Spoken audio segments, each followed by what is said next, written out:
No episódio de hoje do Fertilidade Descomplicada, a gente vai falar sobre doação e recepção de óvulos de embriões, sobre o útero de substituição, mais conhecido aí como barriga solidária ou até mesmo barriga de aluguel. E para entender sobre esses assuntos, eu tenho aqui a doutora Fernanda Policeni e a embriologista Juliana Policeni. Continuem conosco.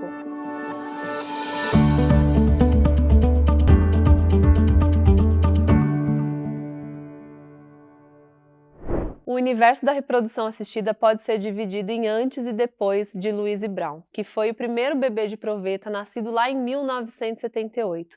E de lá para cá, muita coisa mudou, muita coisa avançou e hoje, por exemplo, até mesmo quem já entrou na menopausa pode gerar um bebê. Como isso? É o que a gente vai descobrir nesse episódio. Doutora Fernanda, eu queria começar perguntando sobre a doação e a recepção de óvulos, né? Quais são as indicações? Como que isso pode ser feito? Para ser receptora de óvulos, ou melhor, para precisar receber óvulos, a paciente não pode estar mais produzindo. Isso acontece na menopausa, como você falou, então, ou uma paciente que por idade avançada já não tem mais o funcionamento ovariano, ou mesmo nos casos de falência ovariana precoce. Mesmo jovem, o ovário já parou de produzir óvulos. Também aquelas que passaram por alguma cirurgia, tiveram que tirar os ovários, tiveram alguma doença maligna e precisaram passar por uma quimioterapia que destruiu essas células ovarianas. Então, essas que não têm mais óvulos vão ser receptoras de óvulos. As doadoras, a gente tem algumas normas para que uma mulher possa ser doadora de óvulo. Então, a princípio, inclusive pelas novas normas éticas do Conselho Federal de Medicina, ela tem que ter no máximo 37 anos, essa idade mudou, tem que ser uma mulher saudável, então todos os exames que a gente faz, né, antes de uma mulher engravidar são solicitados para essa doadora, as sorologias para a gente investigar infecções, a gente solicita também o cariótipo, que é a avaliação genética. Essa doadora também passa por uma avaliação psicológica, ela tem que estar entendendo ali o papel dela, né?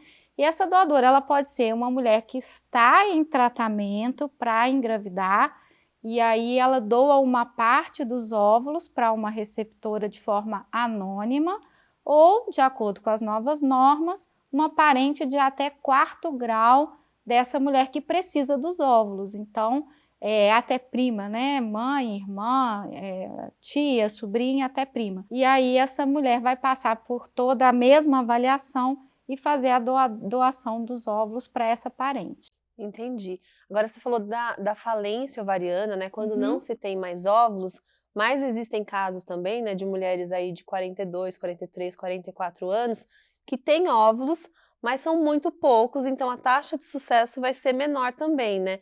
Nesse caso, também costuma ser uma indicação? Sim, perfeito. Foi bom você lembrar. Porque não só a quantidade, mas a qualidade. Então, muitas vezes a mulher está tentando engravidar, tentando uma fertilização in vitro, às vezes com os próprios óvulos, e a gente identifica que aqueles óvulos ali não têm uma qualidade suficiente para gerar um embrião, para que ela consiga a gravidez. Então, dependendo do quadro, da qualidade ocitária, também um motivo para receber óvulos doados. Uhum. E eu tenho algumas pessoas que procuram, né, porque justamente isso, já tentaram várias alternativas e agora vão seguir para o óvulo doado. E aí elas relatam que tem uma fila, então elas falam, eu estou esperando, mas estou aguardando na fila. O que que isso significa? Realmente tem menos pessoas para doar do que para receber? Isso. O que que acontece? Para a gente fazer essa doação de óvulos, tem que haver um pareamento fenotípico, que a gente chama, que é da característica da aparência física.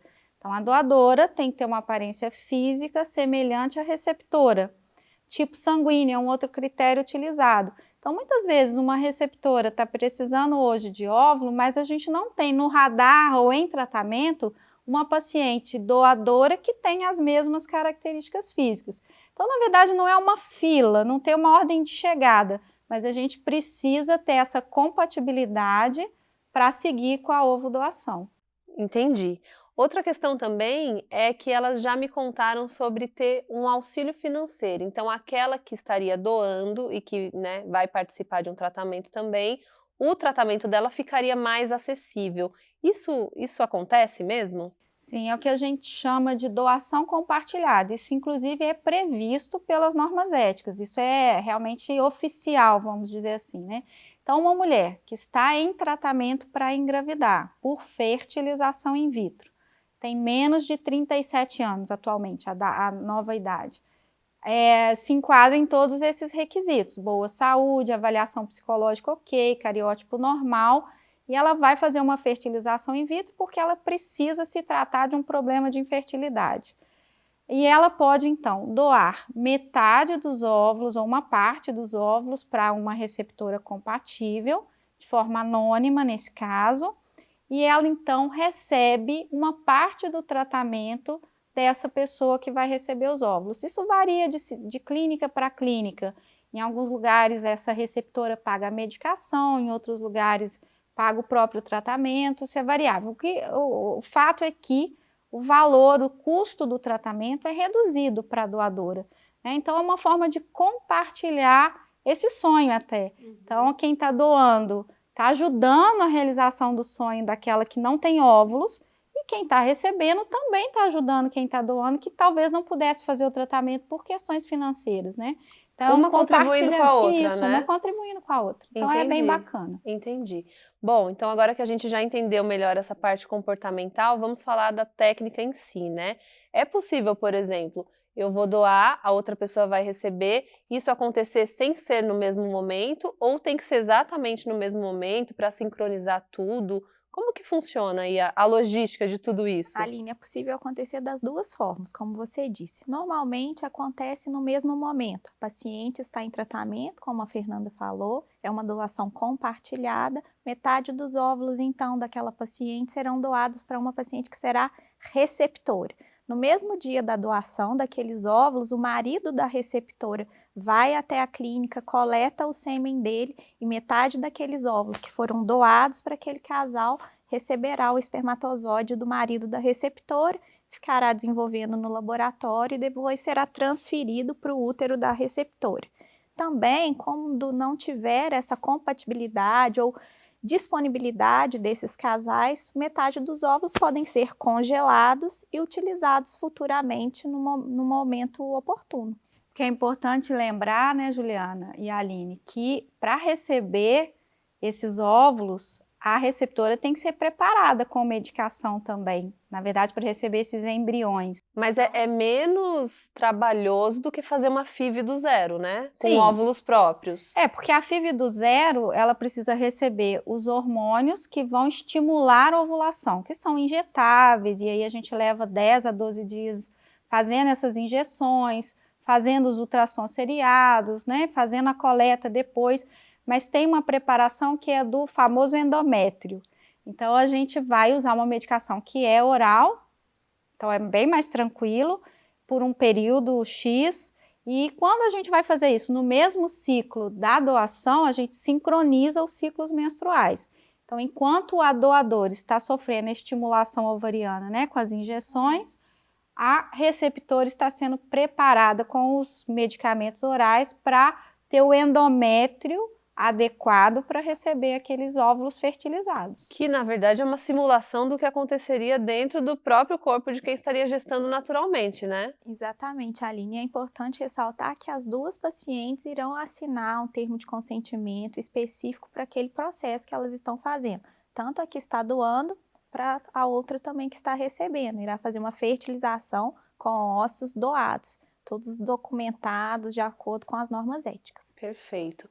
Agora, um outro ponto que também pega muito é a questão de elas acharem que por ser um óvulo doado, esse filho não vai ser totalmente dela, né? Sempre fica aquele questionamento, mas será que eu vou ser uma mãe por completo?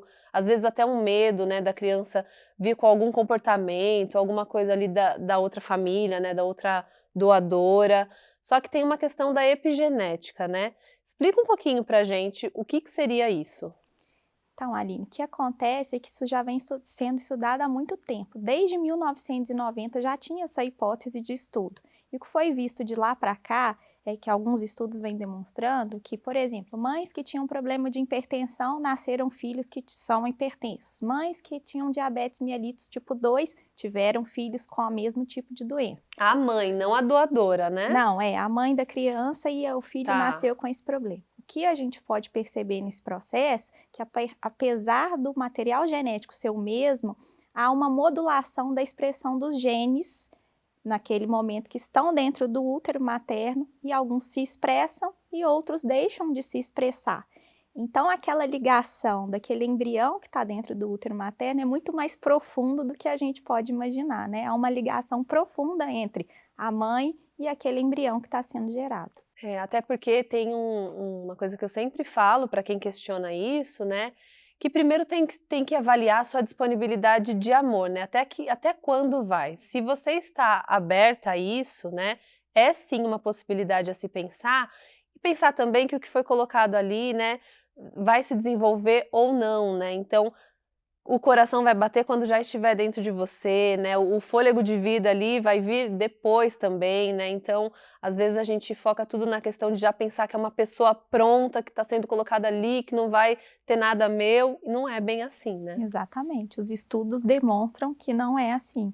A expressão dos genes vão depender daquele local que aquele embrião está se desenvolvendo. Então, Aline, até me lembrei aqui no último congresso europeu presencial que a gente esteve, 2019, a palestra de abertura foi de uma professora, Claire Roberts, que ela fala muito sobre a interferência da alimentação pré-gestacional e na gestação, falando justamente dessa questão epigenética, de como aquele embrião de óvulos doados que seja, e que tem uma genética já definida, os genes não mudam, esses genes realmente vieram daquele óvulo, mas de acordo com os hábitos de vida daquela mãe, alguns vão se expressar, outros não, né? Outro dia a Iris, a nutricionista nossa, falou de uma forma que eu achei bem bacana, uns ligam, outros desligam, né? Então a forma de manifestação desses genes é que muda de acordo com os hábitos da mãe, e aquilo interfere até nas próximas gerações, já que os óvulos que estão sendo formados daquele feto, se for um feto feminino, também vão dar origem a bebês, que são os netos daquela mãe. Então, assim, é muito importante a paciente entender isso, e é o que você falou, essa visão da maternidade, ela é muito ampla, e eu costumo falar isso com elas, o que você entende sobre ser mãe? Está nessa célula, está nesse óvulo, está em gestar? Então, cada uma entende de uma maneira e recebe essa informação de uma maneira, né? E a gente vai entender, então, qual foi a maneira da Carine Steiger, que é mãe, né, por óvulo doado, tá aí com o filhinho Henrico já com 3 aninhos e compartilha dessa experiência, ajudando e tirando dúvidas de outras mulheres também. Carina, como que foi a tua experiência? Conta um pouquinho pra gente. Primeiro, eu queria agradecer o convite, né, por estar aqui falando de um assunto tão importante que é a ovorecepção, um assunto muitas vezes tratado com certo tabu, né, com certo preconceito, mas que é muito importante a gente falar, né, abertamente. Ela é mais uma forma de gerar amor, como eu falo sempre, né, gosto muito dessa frase, porque existem muitas maneiras de gerar amor, e a ovorecepção é uma delas.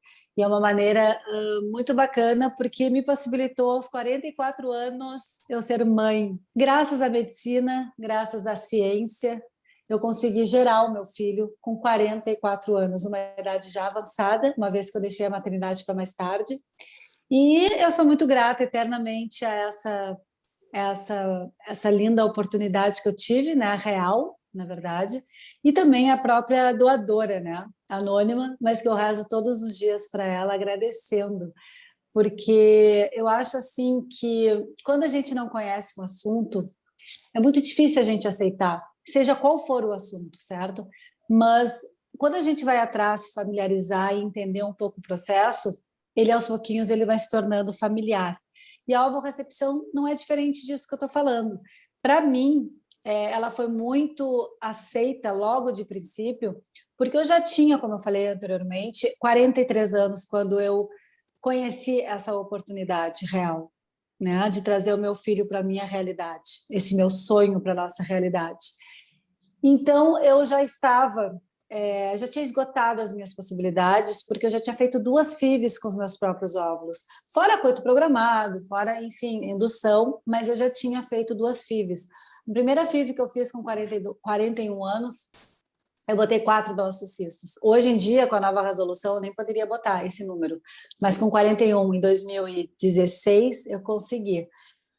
Depois, em 2017, eu fiz a minha segunda FIV com os meus próprios óvulos e coloquei 3 blastocistos, olha só. Então, também não consegui. Cromossomicamente, eles estavam alterados. Então, quando eu cheguei na ovorecepção, não vou dizer que foi uma coisa fácil, não foi, a gente precisa viver o luto de deixar de lado a nossa carga genética, mas eu fui muito, assim, grata por saber que existia essa oportunidade, porque eu queria ser mãe, eu queria conhecer esse amor e eu não ia medir esforços para que isso acontecesse. Então, é diferente, né? Eu não tinha tantas indagações quanto muitas tentantes têm, né? Por exemplo, uma tentante que não chega a tentar com seus óvulos próprios, né? É mais difícil ter essa aceitação rapidamente. Precisa um pouco mais de tempo para viver esse luto, para elaborar tudo dentro do coraçãozinho. Então, eu volto a falar, quando a ovorecepção ela entrou na minha vida e na do Pedro, a gente já tinha esgotado essas possibilidades. Então, a gente enxergou ela com olhos de gratidão, né? Eu não tive, como eu falei, essa coisa do será que vai ser meu filho? Será que eu vou amar igual? Não, eu já estava completamente grata por ter condições de gerar com 43 anos, né? De conseguir parir com 44 anos. Então, a minha história é um pouquinho diferente de muitas, né?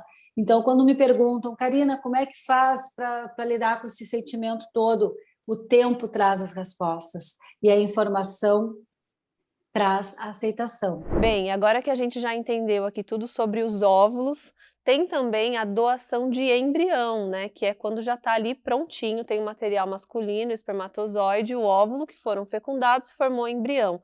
E esses embriões podem ser doados e existem pessoas também para recebê-los, né? Como que funciona? Quem que está apta a isso? Aline, normalmente a gente tem pacientes que, por algum motivo, como a gente já comentou, não tem óvulos e aí coincide também de ter uma alteração espermática grave e optam por, ao invés de receber óvulo doado e sêmen de doador, de já adotar um embrião. É como a gente fosse fazer uma adoção de uma criança, só que a gente vai passar pela gestação.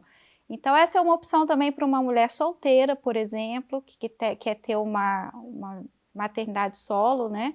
Que não quer usar o sêmen de doador separadamente de um óvulo doado se ela já tem idade avançada. Então, é uma alternativa que a gente não é tão comum, até porque doação de embrião também não é muito frequente. Mas acontece, é viável, e aí a gente também tem que avaliar a parte fenotípica, aquilo que eu expliquei sobre o óvulo, dos dois lados, por isso é um pouquinho mais difícil. A gente tem que parear características tanto da mãe quanto do pai, nesse caso, né, quando é um casal. Entendi. É bem específico, né? Bem específico. E também para a mulher, né, aceitar, ela tem que estar muito aberta a essas novas formas aí de enxergar a maternidade, né? Exatamente. É possivelmente uma mulher que adotaria também, né? Porque para ela não precisa ter o material dela, né? Não está limitada ao DNA essa forma de amar dela, Exatamente. né? E como que funciona na prática, né?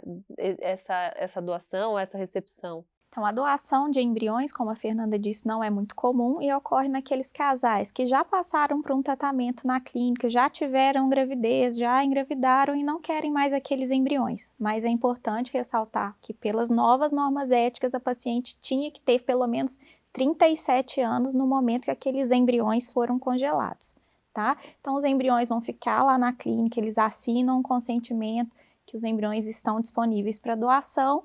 E assim que aparecer um casal no consultório médico e fazer toda essa avaliação que o corpo clínico vai fazer, se ocorrer essa associação entre receptor e doadora, é feito também essa doação.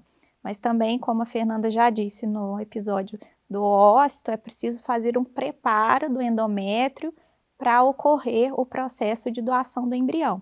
No dia que está pronto, receptivo esse endométrio, é feito o descongelamento desse embrião e transferido para dentro do útero dessa futura mãe.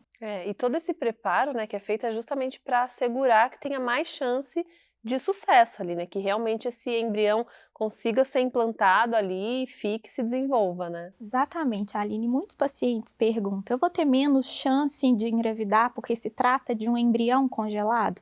Não é verdade. Os estudos bem recentes mostram que a taxa de sucesso de um embrião de boa qualidade, congelado, comparado com aquele embrião transferido a fresco, é bem semelhante. Tanto a taxa de implantação como a taxa de nenéns nascidos. Entendi. E agora, então, faltou a gente falar um pouquinho sobre a barriga solidária, né? Que muita gente ainda fala barriga de aluguel, mas a gente sabe que aqui no Brasil você não pode ter esse pagamento, né, em dinheiro para nenhum desses tratamentos, então é só popularmente conhecido, mas é um termo errado até se a gente for pensar, né? Mas para quem que é indicado, né, o útero de substituição, que seria o nome mais correto aí de falar? Então, a mulher que não pode gestar porque não tem o útero, então nasceu sem, existe uma síndrome em que a mulher nasce sem um útero, retirou esse útero numa cirurgia, a gente já teve paciente, por exemplo, teve um câncer de colo de útero e aí precisou retirar o útero jovem, o câncer de colo é um câncer de paciente jovem, né? Ou então ela tem algum risco ao engravidar, apresenta algum risco aquela gravidez para ela, um risco de vida. Ela não pode engravidar, senão ela tem determinada complicação que impossibilita essa gravidez. Então, nesse caso, ela vai recorrer ao útero de substituição, à cessão temporária do útero. E a gente evita falar barriga de aluguel, porque isso é muito claro nas normas brasileiras. A gente não pode ter nenhum envolvimento financeiro nessa situação. Então, para ser o útero de substituição, precisa ser necessariamente alguém da família daquela mulher que vai precisar do útero. Então, parente até 4º grau, que é, no caso, o parentesco de prima. E se não tiver ninguém da família, aí ela entra com um requerimento judiciário, é isso? Não, se não tiver ninguém da família, o médico que está assistindo essa paciente vai montar um relatório que vai ser submetido ao Conselho Regional de Medicina. Então, o conselho é que vai avaliar a causa, o motivo da gente estar pedindo aquele útero de substituição de não familiar e vai autorizar ou não. Se o CRM autoriza, aí a gente pode fazer com uma amiga, quem quer que seja, desde que não tenha nenhuma situação comercial envolvida, essa pessoa foi avaliada psicologicamente, houve toda uma conversa com os envolvidos e aí a gente pode fazer desde que haja uma autorização do CRM. Perfeito. E para essa pessoa que vai ceder o útero, ela também tem uma preparação? Ela passa também por uma preparação para que essa gravidez aconteça? Essa paciente irá passar por um processo também de preparo endometrial e todas as partes irão assinar um termo de consentimento para saber o que está acontecendo naquele processo, não é? Já passaram por uma consulta com o psicólogo, uma consulta com os clínicos, e todo o processo, então, está bem amarrado e todos saberem o que está acontecendo no momento. Bom, diante de tudo isso, né, só resta desejar que essa gravidez evolua, que eu acho que é o que vocês, né, Sempre, quando né, vem um Aline? positivo, acho que é a melhor notícia que a gente recebe, pelo menos lá no Mãe aos 40, quando elas me contam que, olha, tô grávida, manda fotinho ali, é um momento de muita emoção, É uma né? realização, né? É uma Que a gente realização. trabalha com isso, é o objetivo sempre, o tempo todo, e a gente recebeu positivo, e elas mandam foto e agradecimento, trazem presente. É muito gostoso trabalhar com reprodução humana. Bem, então nós vimos aqui que existem muitas formas de gerar esse amor, né? Esse amor de mãe ou amor de pai também. E às vezes, né, se desprender daquele ideal quando já não existe essa possibilidade pode ser importante. Eu espero que vocês tenham curtido aqui as informações, que tenha sido útil aí para a tua jornada. Bem, e esse papo continua nas nossas redes sociais, então sigam o Instagram aí da Clínica Nidos, até porque é por lá que você tem um contato mais direto, você pode mandar sua dúvida e com certeza isso também vai gerar aí assunto para próximos episódios. E fiquem conosco, ativem aqui as notificações também do YouTube para você não perder nenhum conteúdo. A gente se vê depois.